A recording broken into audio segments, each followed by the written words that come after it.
Over to political reporter Rick Albin at his perch in front of the big wall.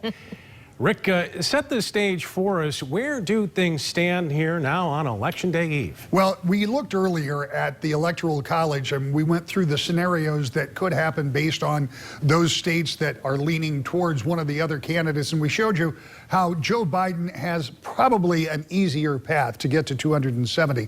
But I wanted to take a look at Michigan in particular. We're going to go back 4 years ago, and this is what we saw there. This is with Hillary Clinton and Donald Trump from 4 years ago. Now, I want you to look at the red area and the blue area. Blue obviously designates where Hillary Clinton won. The red designates where now President Trump won.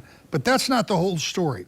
If you break it down to the gradations of by what percentages, you can see a lot of those areas, a lot of those counties that were ultimately turned red were turned red only by the slimmest of margins. In fact, Democrats calculate 2 votes per precinct was the difference in the 2016 election.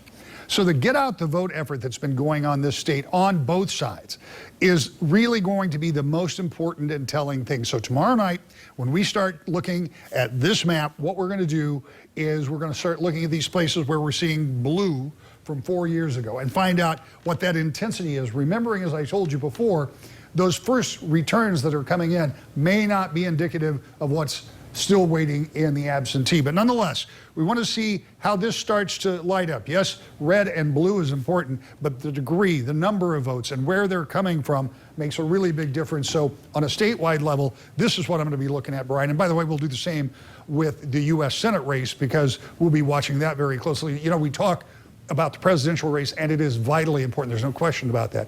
But we've got a lot of important races. We've got some U.S. House races. We've got that U.S. Senate race and some state House races. We'll be watching all that.